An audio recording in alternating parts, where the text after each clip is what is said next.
হলো কিবোর্ড থেকে আমাকে কন্ট্রোল টি প্রেস করতে হবে। হ্যাঁ, টেক্সট টুলের শর্টকাট কন্ট্রোল টি, শুধু টি প্রেস করলে আসবে না। তো এটার শর্টকাট হচ্ছে কন্ট্রোল টি, জাস্ট প্রেস করে দেন, টুল অ্যাক্টিভ হয়ে যাবে। এবার লেখা শুরু করে দেন।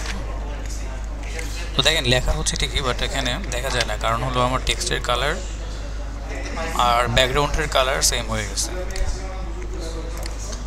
তো অনেকে এই জিনিসটাই বোঝে না, যে দেখে লিখতেছে বাট লেখা আসে না কেন। মানে সিম্পল একটা কমন সেন্স কাজ করে না মাঝে মাঝে।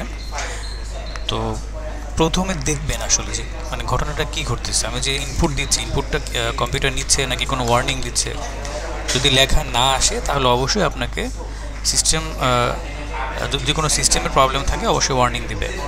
আর যদি ওয়ার্নিং না দেয় তাহলে বুঝতে হবে লেখা ঠিকই হচ্ছে, বাট কোথাও না কোথাও প্রবলেম আছে, এবং যেটা টেকনিক্যাল প্রবলেম, আপনাকে ঠিক করতে হবে এটা।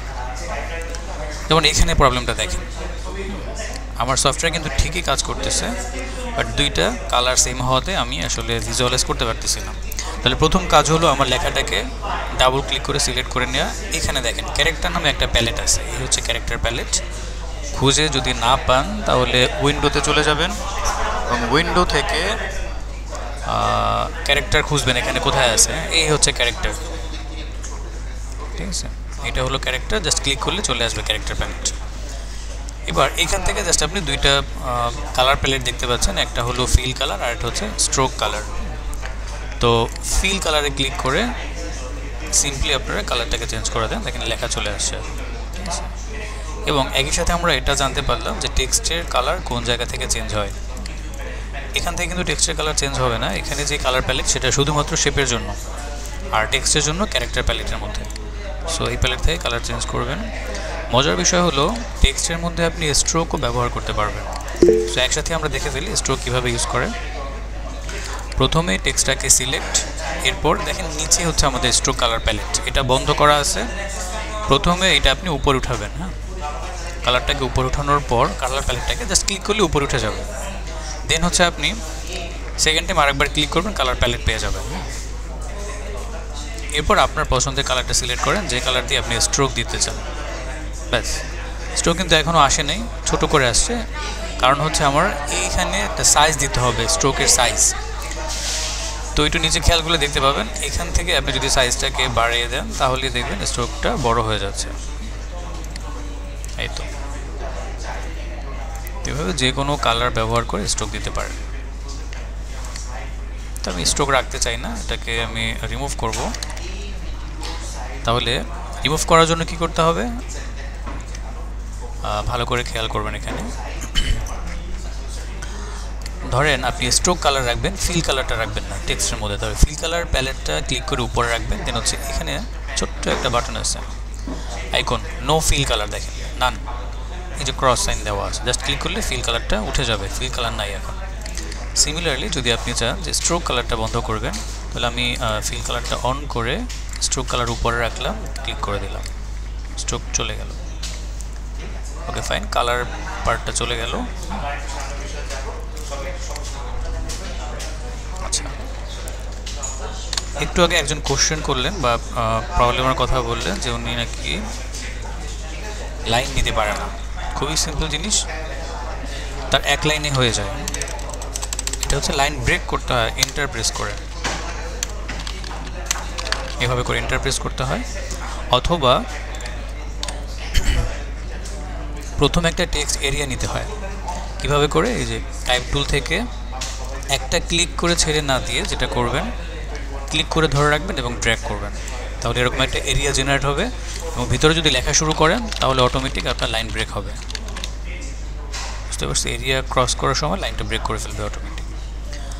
আচ্ছা, আর তাও যদি না হয়, মানে যদি এরকম হয় যে আপনি লিখতেছেন এন্টার প্রেস করতেছেন তাও কিন্তু লাইনটা ব্রেক হচ্ছে না, যে এন্টার দিচ্ছেন একটার পর একটা লাইন উঠে যাচ্ছে, ধরেন এরকম হতে পারে। এই যে এরকম যদি এরকম হয় লাইন ব্রেক হচ্ছে না, তখন কি করতে হবে, এই যে এখানে লিডিং নামে একটা অপশন আছে, এখানে আমরা একটু পরে আসতেছি, এইটাকে জাস্ট অটো করে দিবেন।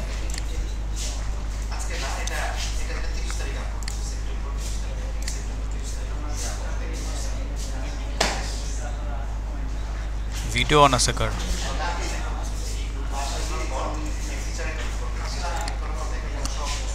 কারো ক্যামেরা অন থাকলে অফ করে দেন। হ্যাঁ, ক্যামেরা লাগবে না, ক্যামেরা অফ করে দেন যদি কারো ক্যামেরা অন থাকে।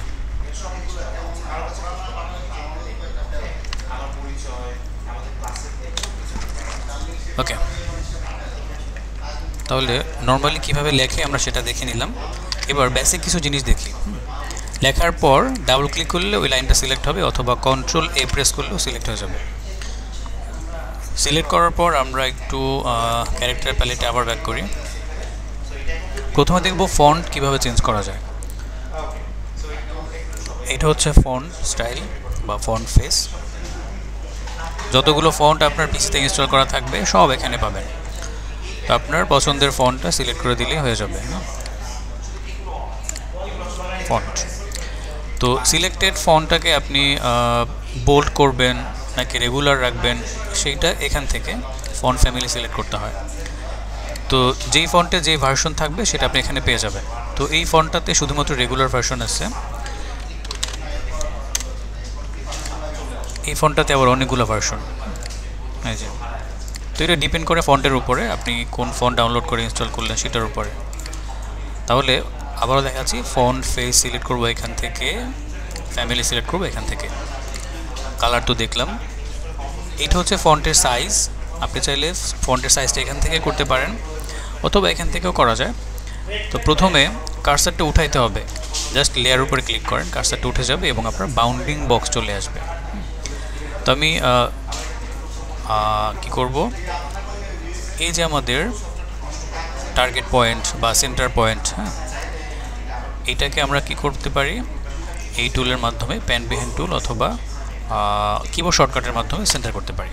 কন্ট্রোল অল্টার হোম শিখাইছিলাম এটা। তো সেন্টার করার পর আপনি চাইলে শিফট ধরে এভাবেও বড় ছোটো করতে পারেন, বা আপনি এই সাইজটাকেও মেনটেন করতে পারেন আপনার ইচ্ছা।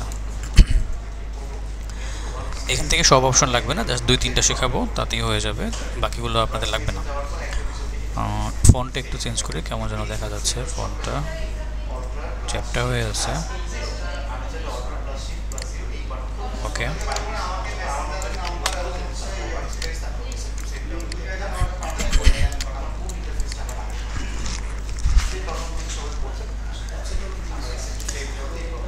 আচ্ছা, এই দুইটা অপশন লাগবে আর এটা লাগবে, এখান থেকে কয়েকটা অপশন লাগবে শেষ।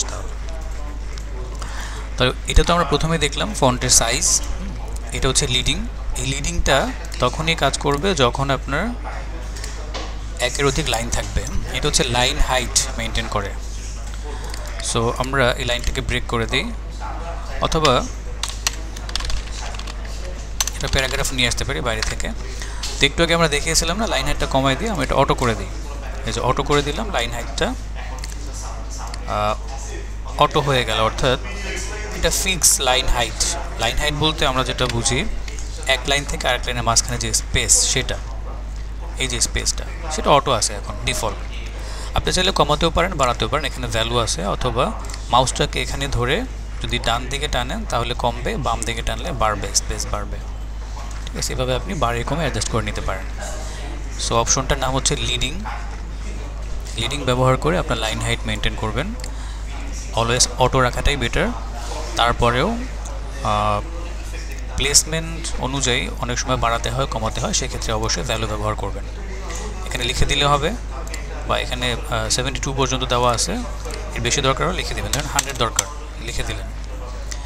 ট্র্যাকিং, নিচেরটা ট্র্যাকিং। ট্র্যাকিং কী করে, সিলেক্টেড এরিয়ার মধ্যে যতগুলো ক্যারেক্টার থাকে বা যতগুলো অক্ষর থাকে আর কি, হ্যাঁ, সেগুলোর মধ্যে একটা স্পেস তৈরি করে। দেখেন আমি ভ্যালুটা বাড়াই দিচ্ছি, এই যে এটাকে বলে লাইন স্পেস। সো এই লাইন স্পেসটা কে করে, ট্র্যাকিং। তো এগুলো অনেক সময় লোগোর মধ্যে লাগে, অনেক সময় ইউআই ডিজাইনের মধ্যে বাটনের ভিতরে ইউজ করতে হয়, বিভিন্ন জায়গায় ব্যবহার হয় এগুলো। তো ট্র্যাকিং যদি দরকার হয় তাহলে অবশ্যই আপনাকে ক্যারেক্টার প্যালেটে আসতে হবে, তারপর ভ্যালু ইউজ করতে হবে। আমি 0 করে দিলাম, জাস্ট বোঝার জন্য এটা করলাম। অবশ্যই আপনাকে সিলেক্ট করতে হবে কিন্তু প্রথমে, হ্যাঁ, সিলেক্ট করে তারপর ট্র্যাকিংয়ের ভ্যালু ব্যবহার করবেন। এই তো এটা 0 রাখলে ডিফল্ট স্পেসটা পেয়ে যাবেন। আর এখানে কয়েকটা অপশন আছে, দুই তিনটা অপশন একটু দেখেন। প্রথম হচ্ছে ফক্স বোল্ড। এটা হচ্ছে কি, যদি আপনার ফন্ট এমনিতেই বোল্ড, এটা আচ্ছা ধরেন আপনি কোনো একটা ফন্ট ব্যবহার করছেন, ওইটার বোল্ড ভার্সন দেওয়া নাই, বোল্ড ভার্সন আপনার ইনস্টল করা নাই, শুধুমাত্র রেগুলার ভার্সনটা আছে। কিন্তু আপনার আর্টিকেলের ভিতরে কোনো একটা জায়গায় একটু হাইলাইট করতে হবে বা একটু বোল্ড করতে হবে, সেই ক্ষেত্রে বোল্ড ভার্সন দেওয়া না থাকলেও আপনি এখানে বোল্ড করতে পারবেন। থাকলে তো ভালোই, না থাকলে বোল্ড করা যাবে। একইভাবে ইটালিক, এখানে না থাকলে আপনি ইটালিক করতে পারবেন, খুবই সিম্পল জিনিস। এরপর হচ্ছে ডাবল টি, অর্থাৎ দেখা যাচ্ছে পুরো আর্টিকেলটা আপনি স্মল লেটারে লিখছেন, পরে আপনি চাচ্ছেন এটাকে ক্যাপিটাল করতে, সিলেক্ট করবেন, ডাবল টিতে ক্লিক করবেন, অল ক্যাপস, ডাবল টি হচ্ছে অল ক্যাপস, দেখেন সবগুলো ক্যাপিটাল হয়ে যাবে। এরপর এই দুইটা স্কিপ করতে পারেন। তারপর দেখেন মাঝে মাঝে দরকার হতে পারে, একটু দেখাই দিই। এটা হচ্ছে সুপার স্ক্রিপ্ট, সাবস্ক্রিপ্ট, ম্যাথমেটিক্যাল টার্মসের ক্ষেত্রে লাগতে পারে, পাওয়ার বসানোর ক্ষেত্রে ধরেন a + b whole square,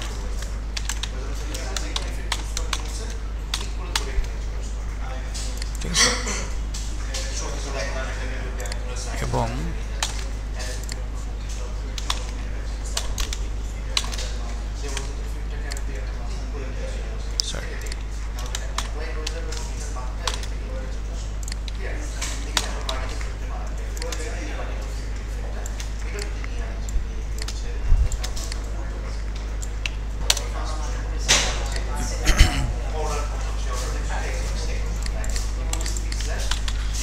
copy.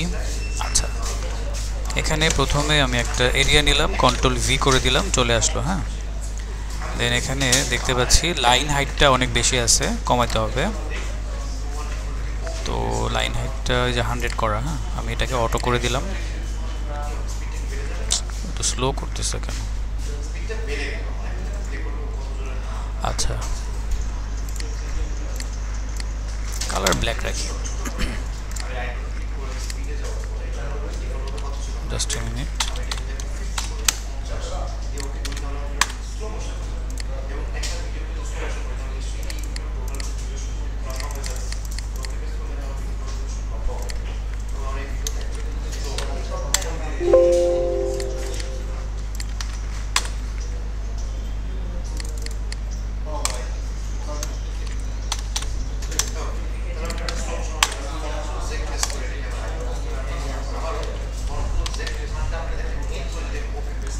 তো এটাকে আমরা এখন একটু প্যারাগ্রাফের প্যালেটটা নিয়ে একটু দেখব। পিসিটা স্লো করতেছে হঠাৎ। এই হচ্ছে প্যারাগ্রাফ, এখানে 3টে অ্যালাইনমেন্ট আছে। প্রথমে সিলেক্ট করে নেবেন পুরোটা কন্ট্রোল এ দিয়ে। তো প্রথম 3টে অ্যালাইনমেন্ট হচ্ছে আমার, একটা লেফট অ্যালাইন, একটা হচ্ছে রাইট অ্যালাইন, যে রাইট সাইডে সমান, আর একটা হচ্ছে সেন্টার অ্যালাইন। সেন্টার হয়ে গেলে এগুলো একদম বেসিক জিনিস, শেখার কিছুই নাই, কারণ আপনারা এগুলো শিখে আসছেন, মাইক্রোসফট ওয়ার্ড সবাই ব্যবহার করে আসছেন, সেগুলো দেখানোর কিছু নাই। তারপর একটু রিক্যাপ করে দিই। প্যারাগ্রাফ, এই 3টে অ্যালাইনমেন্টের পরে আরেকটা বিষয় আছে, সেটা হলো জাস্টিফাই। একটা শিখলে হবে, এগুলোর দরকার নেই। জাস্টিফাইয়ের কাজ হলো কি, দুই পাশ থেকে সমান করে দেবে লেখাটাকে, জাস্ট এখানে একটা ক্লিক করে দেন, সমান হয়ে গেল।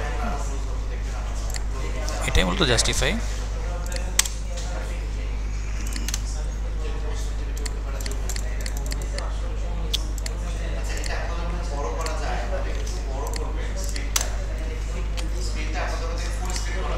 ওকে,